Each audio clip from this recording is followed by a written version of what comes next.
Hello friends, welcome to my YouTube channel. आज का जो हमारा टॉपिक है वो है डिटर्मिनेंट्स। डिटर्मिनेंट्स में कुछ न्यू नहीं होता, सेम मैट्रिक्स ही होता है।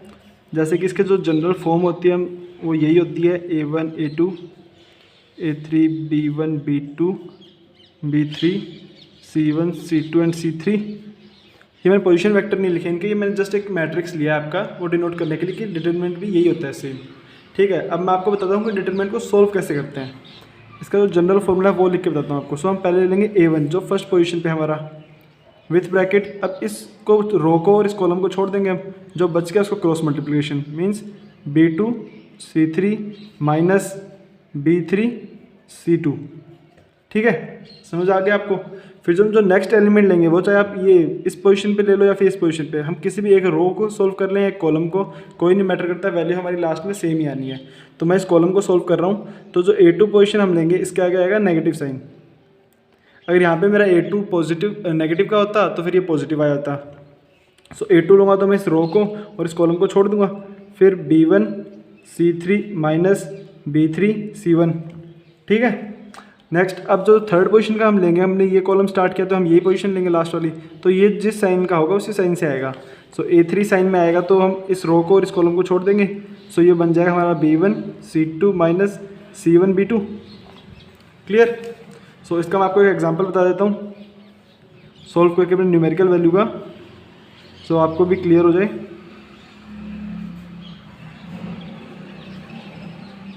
ठीक है, ये मैंने एक इजी एग्जांपल लिया है ताकि आपको समझने में ज़्यादा मुश्किल ना हो। ओके, मैं आपको डायरेक्ट फार्मूला के थ्रू लिख रहा हूँ। A1 position 1 minus B2 position पे क्या है हमारा 5 विथ C3 2, 5 2 10 माइनस B3 2 और C2 3, 3 2 6। Negative sign of A2 position -2 आ जाएगा अपना, यहाँ पे पॉजिटिव का था।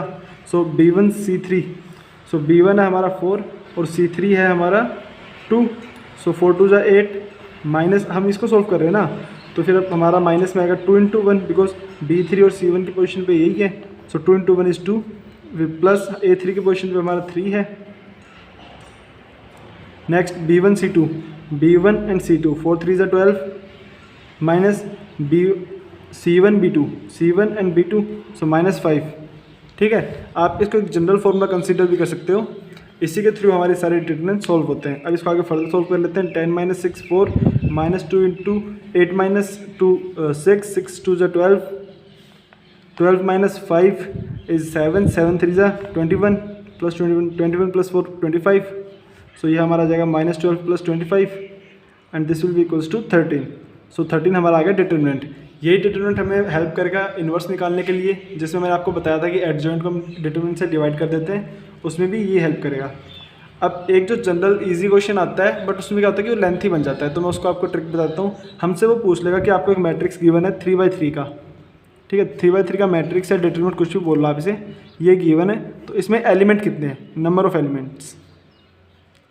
तो नंबर ऑफ एलिमेंट्स के लिए 3/3 का तो हम फिर भी काउंट कर लेंगे। अगर वो आपको बोल दे 7/7 का है, 9/9, 11/11, तो फिर वो हमारे लिए काउंट करना बहुत मुश्किल हो जाता है, क्योंकि उतने का तो मैट्रिक्स बना के काउंट नहीं कर सकते। इसके लिए जनरल फॉर्मूला होता है n²। मीन्स हमें का 3/3 का मीन्स की ऑर्डर 3, 3 का बन जाएगा हमारा 3 का स्क्वायर 9। अब चेक कर लेना, ये जो हमारा 3 का मैट्रिक्स है इसमें कितने एलिमेंट है, 1 2 3 4 5 6 7 8 9। ठीक है, सिमिलरली अगर ऑर्डर 2 का हो तो 2 का स्क्वायर 4 का हो तो 16। सिमिलरली ये सोन चलता रहता है, जितने भी जो भी ऑर्डर होगा उसके स्क्वायर के हमारे पास एलिमेंट होते हैं।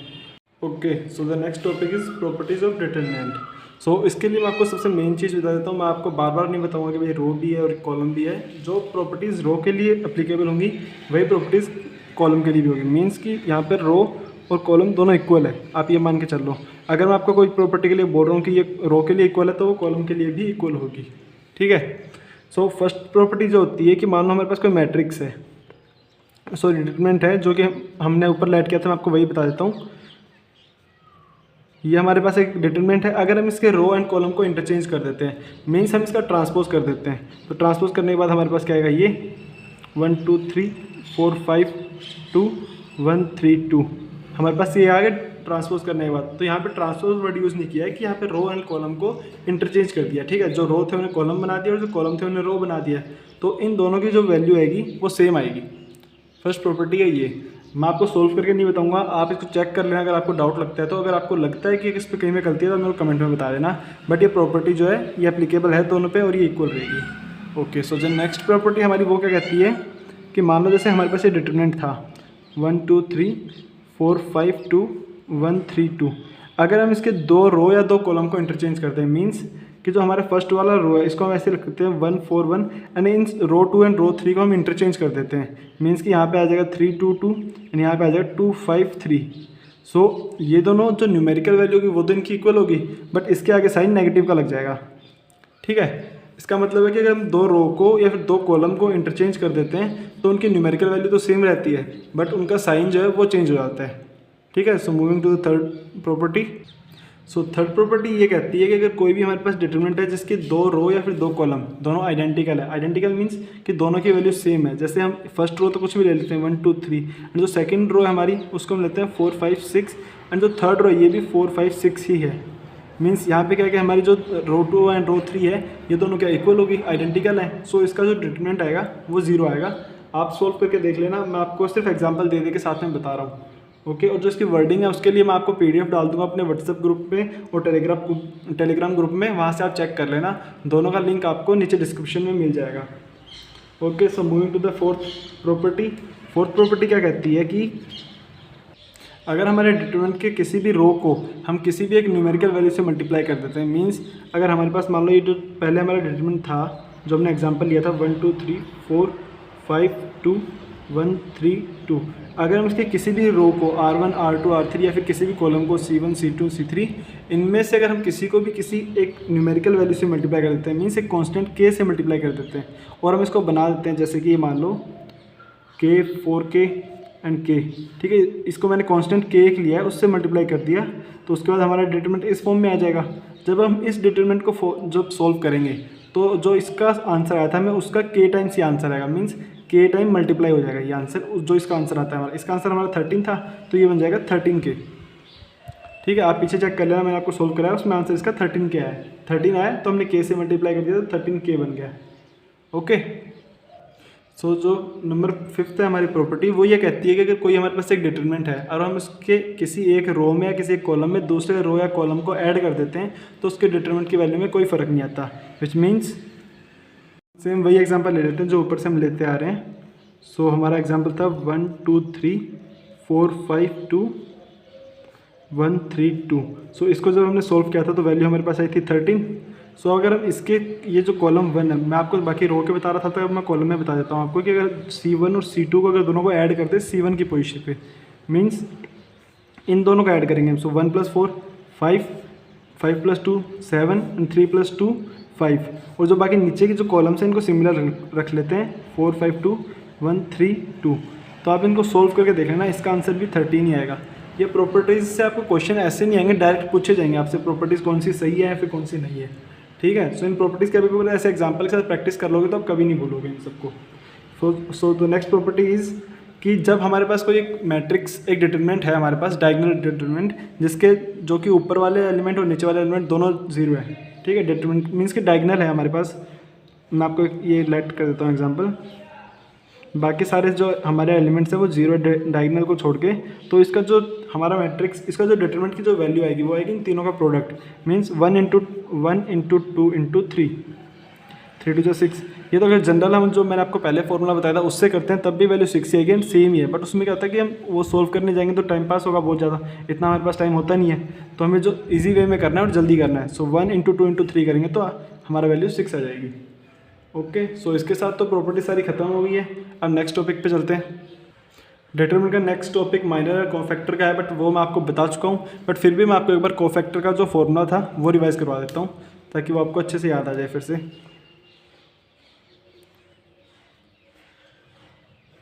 सो कोफैक्टर के फॉर्मूले में कुछ नहीं था, सिंपल सी -1 की पावर i + j, और i j किसको डिनोट करते हैं, पोजीशन वेक्टर। i रो को डिनोट करता है कौन से रो का, और j कौन से कॉलम का एलिमेंट है वो।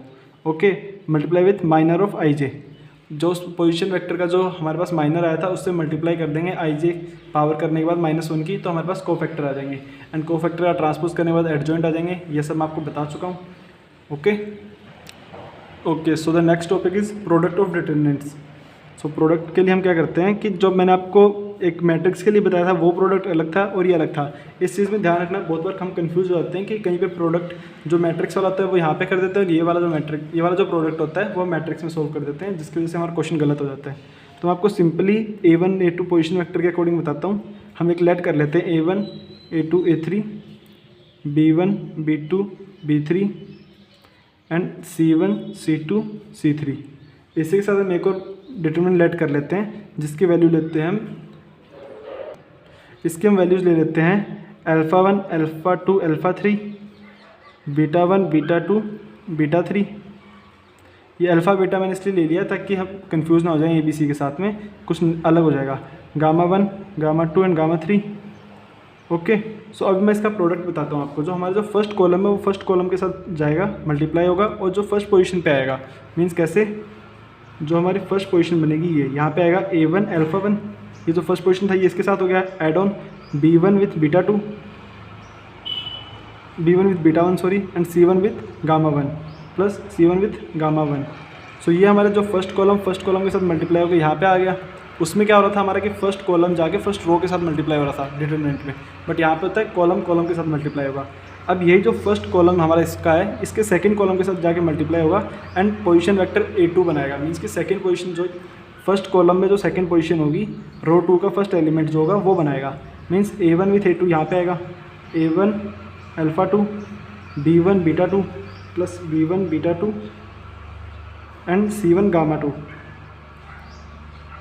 ये आ गया। अब थर्ड पोजीशन वेक्टर के लिए क्या होगा आप समझ गए होंगे कि जो ये फर्स्ट कॉलम के एलिमेंट है ये थर्ड कॉलम के साथ जाके मल्टीप्लाई होंगे, जो कि बनेंगे A1 α3 plus B1 β3 plus C1 γ3। ठीक है। अब सिमिलरली हम जो नीचे के बाकी बचे हुए हमारे उनको भी ऐसे मल्टीप्लाई कर लेंगे। ये जो सेकंड कॉलम है इसका ये फर्स्ट कॉलम के साथ जाके मल्टीप्लाई कर फर्स्ट पोजीशन बना देगा A2 α1 plus B2 β1 plus C2 γ1। ठीक है, आपको समझ आ गया होगा। मैं जल्दी से इनके सारे लिख देता हूँ ताकि हमारा टाइम वेस्ट ना हो ज़्यादा। A2 α2 plus B2 β2 plus C2 γ2 and A2 α3 plus B2 β3 plus C2 γ3। इनको आप अगर एक दो बार इनसे क्वेश्चन सोल्व कर लोगे तो आपको इजीली फॉर्मूले याद हो जाएंगे सारे। Similarly A3 α1 plus B2 β1 plus C3 sorry यहाँ पे B3 है C3 γ1। Next A3 α2 plus B3 β2 plus C3 γ2। Similarly जो लास्ट एलिमेंट बनेगा वो हमारा लास्ट कॉलम के साथ मल्टीप्लाई करके A3 γ3 plus B3 β3 plus C3 γ3। ठीक है, ये प्रोडक्ट का हो गया हमारा। इस फॉर्मूले का एक बार जो एग्जांपल के साथ अगर सॉल्व करके देख लोगे तो आपको इजीली याद हो जाएगा। ओके, प्रोडक्ट का मैं आपको एक एग्जांपल दे देता हूँ जिससे आपको क्लियर हो जाएगा अच्छे से। सो एग्जांपल के लिए मैंने दो डिटरमिनेंट लिए हैं। सो इनको हम जब वही करेंगे सेम, कॉलम फर्स्ट को कॉलम फर्स्ट के साथ करके 1 पोजीशन निकालेंगे, कॉलम फर्स्ट को कॉलम 2 के साथ करके A2 पोजीशन निकालेंगे एंड कॉलम फर्स्ट को कॉलम थर्ड के साथ मल्टीप्लाई करके A1 3 पोजीशन निकालेंगे। ओके, सो मैं सिमिलरली बताता हूँ आपको। सो 2 1 जा 2 प्लस 3 1 जा 3 प्लस 4 2 जा 8। ठीक है, ये फर्स्ट पोजीशन के लिए आ गया हमारा। सेकंड पोजीशन के लिए हम करेंगे तो ये आएगा हमारा 5 1 जा 5 3 3 जा 9 एंड 2 2 जा 4। नेक्स्ट पोजीशन के लिए हम करेंगे तो आएगा हमारा 1 1 जा 1 5 3 जा 15 एंड 2 2 जा 4। मैंने लास्ट के लिए क्या किया, कॉलम 1 को कॉलम थर्ड के साथ मल्टीप्लाई कर दिया। सेकंड पोजीशन के लिए क्या किया था, कॉलम फर्स्ट को कॉलम सेकंड के साथ मल्टीप्लाई करके सेकंड पोजीशन आई थी हमारी। ओके, सिमिलरली नीचे करेंगे हम तो ये आएगा हमारा 4 2 जा 8 2 1 जा 2 प्लस 5 4 जा 20। ठीक है, नेक्स्ट पोजीशन के लिए 5 4 जा 20 प्लस 3 2 जा 6 प्लस 5 2 जा 10। नेक्स्ट करेंगे हम तो 4 1 जा 4 5 2 जा 10 एंड 5 2 जा 10। ठीक है, नेक्स्ट पोजीशन के लिए हम कर लेते हैं। सो 2 2 जा 4 प्लस 1 1 जा 1 एंड 3 4 जा 12। ओके, सेकंड पोजीशन के लिए 5 2 जा 10 3 1 जा 3 प्लस 3 2 जा 6। ओके, सो लास्ट पोजीशन के लिए हो जाएगा 2 1 जा 2 5 1 जा 5 एंड 3 2 जा 6। ओके, सब ठीक है। अब हम इनको सम कर लेते हैं। 8 + 2 + 3 13 20 + 8 + 2 30, 12 + 4 + 1 15, 5 + 12 17, next 9 + 4 13, 13 + 5 18, 20 + 10 30, 30 + 6 36, 10 + 6 16, 16 + 3 19, and 13 + 4 17, 17 + 1 18, 10 + 2 20 + 4 24, and 5 + 6 11, 11 + 2 13। ओके, सो ये हमारा आ गया प्रोडक्ट करने के बाद वैल्यू। सो आप इसको चेक कर लेना एक बार, आपको समझ में आ जाएगा मैंने कैसे क्या एडिशन वगैरह की है। आप खुद प्रैक्टिस करके देख लेना एक बार इसको, तब आपको ज़्यादा अच्छे से आ जाएगा। Okay, so the next topic is system of linear equation. इस टॉपिक से लास्ट के कुछ ईयर्स में तो क्वेश्चन नहीं आया, बट पहले आया हुआ है, तो हम फिर एक बार देख लेते हैं इस टॉपिक को। ओके, सो इसमें हमारे पास तीन चीज़ें होती है, D1, D2 and D3। Sorry, तीन चीज़ें होती हैं। इससे हम क्या करते हैं, X, Y एंड Z की वैल्यू निकालेंगे। अब कैसे निकालेंगे, पहले मैं आपको इनकी वैल्यू बताता हूँ कि D1, D2, D3, D4, D3 तक की क्या वैल्यू है इन सबकी। ओके, सो D की जो वैल्यू है वो बनती है, ये जो इक्वेशन में जो कोफिशिएंट्स हैं इन सब से मिला के, means A1, B1, C1, A2, B2, C2, A3, B3 and C3। ये हमारे पास D की वैल्यू होगी। अब हमारे पास, अब अगर हमें निकालना है D1, ठीक है, D1 निकालने के लिए हम क्या करेंगे कि जो फर्स्ट पोजीशन है ना हमारी, ये जो A1, A2 एंड A3, इसकी जगह हम जो ये लास्ट वाला कोफिशिएंट है D1, D2 एंड D3, इनको यहाँ पे लिखेंगे। मीन्स D1, D2, D3, बाकी सारे सेम रहेंगे, B1, B2 and B3, C1, C2 and C3। सो इससे हमारा क्या D1 निकल गया। सो आप समझ गए होंगे कैसे क्या करना है। अब हम अगर D2 के लिए हम क्या करेंगे, जो सेकंड रो है हमारी एलिमेंट, उसके एलिमेंट्स को हम एलिमिनेट करेंगे। फर्स्ट वाले सेम आ जाएंगे, A1, A2, A3। सेकंड जो रो है हमारी, उसमें आ जाएंगे D1, D2 एंड D3, और थर्ड वाली सेम रहेगी, C1, C2 and C3। Okay, similarly हम करेंगे D3 के लिए। D3 के लिए हमारे पास क्या आएगा, A1, A2, A3, यहाँ पे सिमिलर रो टू जो हमारी वो कांस्टेंट रहेगी जो पहले थी हमारी, B1, B2, B3, एंड यहाँ पे आएगा D1, D2 एंड D3। और इसको हम जब आगे सॉल्व कर लेंगे तो इसकी हमारे पास जो एग्जैक्ट वैल्यू है वो आ जाएगी। सो अब हम देखते हैं X, Y एंड Z की क्या वैल्यू बनेगी। जो X की वैल्यू आएगी हमारी, वो आएगी कि D1/D। जो नीचे का जो ये हमारा है, ये हमेशा कॉन्स्टेंट रहेगा D। ये जो हमने D सॉल्व किया है ये हमेशा नीचे आएगा, ठीक है। और जो X के लिए क्या होगा, D1/D। सो सिमिलरली Y हमारा सेकंड एलिमेंट था, तो इसके लिए क्या हो जाएगी, D2/D, एंड Z के लिए D3/D। आई होप आपको टॉपिक समझ में आ गया। इससे क्वेश्चन अभी तो नहीं आया, बट मे भी हो सकता है आपके जो नेक्स्ट एग्जाम आने वाला है उसमें आ जाए। तो एक बार मैंने आपको एक टॉपिक बता दिया, ठीक है। Okay, so the next topic is condition of consistency. Consistency वाला मैंने आपको मैट्रिक्स में पढ़ाया था, बट ये जो भी हमने सिस्टम ऑफ लीनियर इक्वेशन किया है उसके बेसिस पे है। तो इसमें क्या होता है कि अगर हमारा जो D आया था, मीन्स की डिटरमिनेंट हम सोल्व करते हैं, वो अगर हमारे पास 0 के इक्वल आ जाए, ओके, तो ये हमारा क्या होगा, कंसिस्टेंस बन गया। एक तो ये फर्स्ट चीज़ तो यहीं से डिफाइन हो जाती है कि कंसिस्टेंट बन गया है। ओके, कंसिस्टेंट बनने के बाद क्या, सेकंड कंडीशन क्या होगी, अगर इसके D1, D2, D3 जो भी हमारे आए थे, D1 = 0, D2 and D3, means कि ये तीनों भी अगर =0 आ जाएं, तो हमारा जो इसमें क्या होगा कि consistent with infinite solution, with infinite solution. Okay, so next condition is कि अगर D हमारा ≠0 है, तो उसमें क्या होगा, कंसिस्टेंट तो रहेगा, बट इसका यूनिक सॉल्यूशन आएगा, consistent with unique solution. Unique solution, और यूनिक सॉल्यूशन इसके क्या आएंगे, वो जो मैंने आपको पहले बताए थे, X = D1/D, Y = D2/D, and Z = D3/D। Okay, so जो नेक्स्ट कंडीशन हमारी थर्ड कंडीशन इसके अकॉर्डिंग में, वो क्या है, इनकंसिस्टेंस की है। उसमें क्या होता है कि जो D = 0 है, बट जो D1, D2 एंड D3 थे, इनमें से अगर कोई एक भी नॉन ज़ीरो है, याद रखना इस चीज़ को, नॉन ज़ीरो, वो मेनली आपको इसमें और इसमें कंफ्यूज करता है। D1 एंड D3 में जो मैं आपको कंडीशन बताई है, इन दोनों कंडीशन में वो आपको ज़्यादा कंफ्यूज करेगा। अगर इनमें से कोई भी एक नॉन ज़ीरो है, फिर ये हमारा बनेगा इनकंसिस्टेंट। ओके, सो इसके बाद जो हमारा लास्ट टॉपिक है इसका डिटरमिनेंट का, वो ये है कि symmetric and asymmetric, skew symmetric, मैंने आपको दोनों मैट्रिक्स में बता दिए हैं। सिमिलर सेम चीज़ होती है, कोई डिफरेंस नहीं होता उसमें भी। एक बार आपको फिर बता देता हूँ।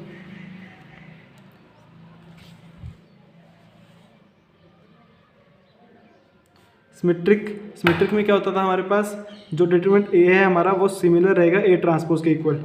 ओके, वो चेंज करने पे नहीं बदलेगा। एंड स्क्यू सिमेट्रिक जो होता है,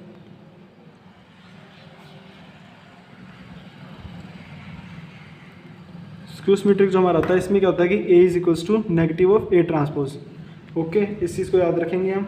और इसमें क्या स्क्यू सिमेट्रिक में एक कंडीशन और होती है कि जो डायगोनल एलिमेंट्स होते हैं वो हमेशा ज़ीरो होते हैं, डायगोनल सा जीरो। इसका रीज़न क्या है, क्योंकि हम ट्रांसपोज करेंगे तो जो हमारे डायगोनल के एलिमेंट्स होते हैं वो तो सेम ही रहते हैं, वो चेंज नहीं होते।